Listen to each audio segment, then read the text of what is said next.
Welcome to the Real Crime Diary Daily Dose of Crime.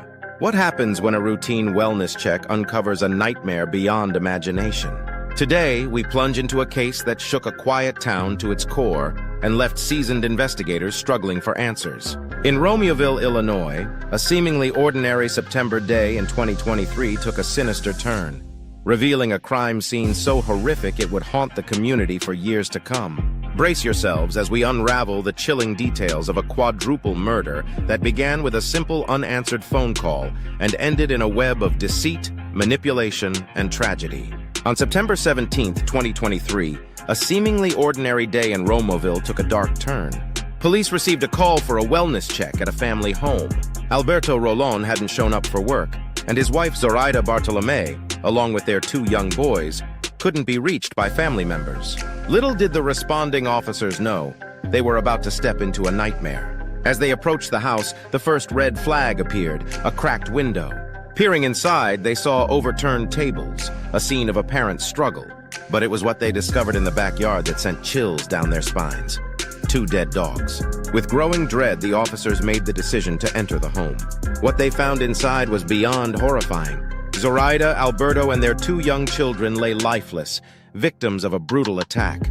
The police report later revealed the shocking extent of the violence. The family members had been shot a combined 20 times.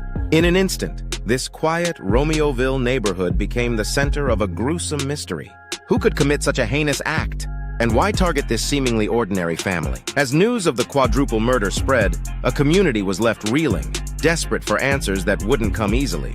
As the dust settled on that fateful September day, the Romeoville community was left reeling. For an entire year, this quadruple murder case remained an enigma, wrapped in layers of unanswered questions and heart-wrenching speculation.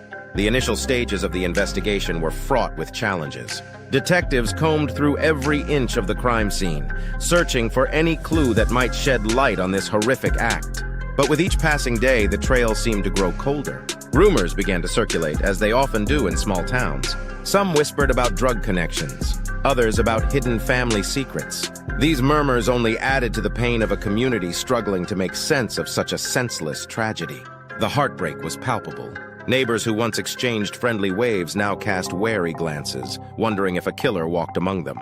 The local schools, where the two young boys had once laughed and played, now stood as somber reminders of lives cut tragically short. As weeks turned into months, hope for answers began to wane. But behind the scenes, investigators refused to give up, tirelessly pursuing every lead, no matter how small. Little did anyone know, a breakthrough was just around the corner, one that would unravel a tale more twisted than anyone could have imagined. After a year of unanswered questions, investigators finally made a breakthrough in the Romeoville quadruple murder case. Using a combination of advanced technology and old-fashioned detective work, they began to piece together the puzzle that had baffled them for so long. The key to cracking the case lay in the digital footprints left behind. Ring doorbell footage, iPass data, cell tower pings, and flock camera systems all played crucial roles. These technological breadcrumbs allowed police to track a suspect vehicle along a route from Streamwood to Romeoville on the night of the murders. This vehicle belonged to Nathaniel Huey Jr., a co-worker of Zoraida Bartolome, one of the victims. It was a connection that would prove to be the thread that unraveled the entire mystery. As investigators dug deeper, they uncovered a web of relationships far more complex than anyone had imagined. Huey Jr. shared a home with his partner, Ermelinda Palomo, but the nature of their relationship was about to take a shocking turn. Just as police were closing in on Huey Jr. for questioning, both he and Palomo suddenly disappeared. At first, it seemed like a simple case of a suspect on the run. But as more evidence came to light, investigators realized they were dealing with a situation far more twisted than they had initially thought. The breakthrough in the case didn't just solve a murder. It opened the door to a story of manipulation, deceit, and virtual worlds that would leave even the most seasoned detectives in disbelief. As the pieces fell into place, it became clear that this case was far from ordinary, and the truth behind the Romeoville murders would shock everyone involved. As the police closed in on Nathaniel Huey Jr. and Ermelinda Palomo, the suspects made a desperate bid for freedom. Their flight from justice would span multiple states and end in a tragic confrontation. The chase began when authorities arrived at the home Huey Jr. shared with Palomo. But the suspects were already one step ahead, having fled before police could question them. This set off a frantic search across state lines. Days into their escape, a breakthrough came in Catoosa, Oklahoma. A flock camera system at a local Walmart picked up their vehicle. Surveillance footage showed the pair casually shopping, seemingly without a care in the world. They were seen smiling as they exited the store, unaware that their time was running out. Catoosa police officers were waiting in the parking lot, ready to apprehend the suspects. But in a heart-stopping moment, Huey Jr. and Palomo managed to reach their vehicle and speed away, initiating a high-speed chase on the Oklahoma interstate. The pursuit came to a sudden and violent end when the suspect's vehicle crashed. What happened next was nothing short of horrific. In a final act of desperation, Huey Jr. fatally shot Palomo before turning the gun on himself. This dramatic and tragic end to the manhunt left investigators with more questions than answers, setting the stage for the shocking revelations that would follow. Now let's dive into the heart of this twisted tale. The police report unveiled a web of manipulation, affairs, and deceit that would shock even the most seasoned true crime enthusiasts. At the center of this complex narrative were three individuals: Nathaniel Huey Jr., his partner Ermelinda Palomo, and Zoraida Bartolome, Huey's co-worker. For a year before the murders, Huey had been having an affair with Bartolome, unbeknownst to her family. But here's where it gets truly bizarre. Palomo knew about the affair all along. Instead of confronting Huey directly, Palomo chose a path of elaborate deception. She created fake online accounts and phone numbers posing as members of a Mexican cartel. Through these fabricated personas, she began to manipulate Huey, drawing him deeper into a web of lies. One of these accounts claimed to be run by a cartel hitman. Over time, Palomo, through this fake account, convinced Huey that he was now involved with this dangerous group. It was a virtual world entirely of Palomo's creation, but to Huey, it felt terrifyingly real. The messages from these fake accounts escalated over the course of a year, becoming more demanding and threatening. Finally, the fake hitman account delivered a chilling order. Huey needed to kill Bartolome and her entire family. Believing he was truly entangled with a dangerous cartel, Huey carried out the horrific murders. All the while, according to the police report, Palomo was waiting in the car outside, an active participant in this gruesome plan. Perhaps the most chilling aspect of this case is that Huey likely never realized that Palomo was behind it all. He went to his grave believing he was acting under the orders of a cartel, never knowing it was all a fabrication by his partner. This case serves as a stark reminder of the dark potential of human manipulation and the devastating consequences of unchecked jealousy and deceit. It's a cautionary tale about the power of virtual identities and the very real harm they can cause in the physical world. As the dust settles on this horrific case, the aftermath leaves a community forever changed. The families of Zoraida Bartolome, Alberto Rolon, and their two young boys are left to grapple with an unimaginable loss. Their lives, once filled with hope and promise, were brutally cut short in an act of senseless violence. The ripple effects of this tragedy extend far beyond the immediate victims. Ermelinda Palomo's family, initially believing her to be a victim herself, now face the harsh reality of her involvement.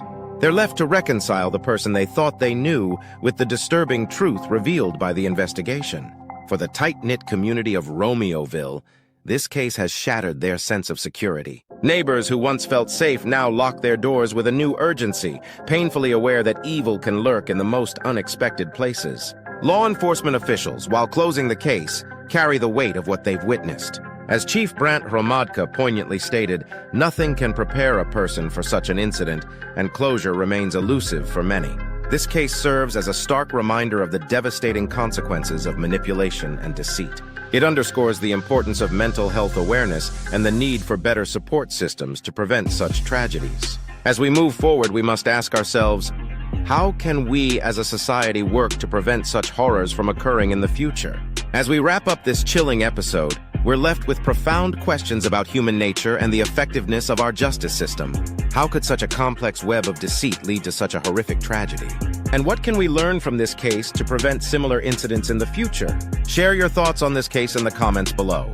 If you're as fascinated by the intricacies of true crime as we are, don't forget to subscribe and click the link in the description to get a copy of our latest books on real crime episodes that will keep you on the edge of your seat. Until next time, stay safe and stay vigilant. Power, Pleasure, and Pain. A study of abuse through time.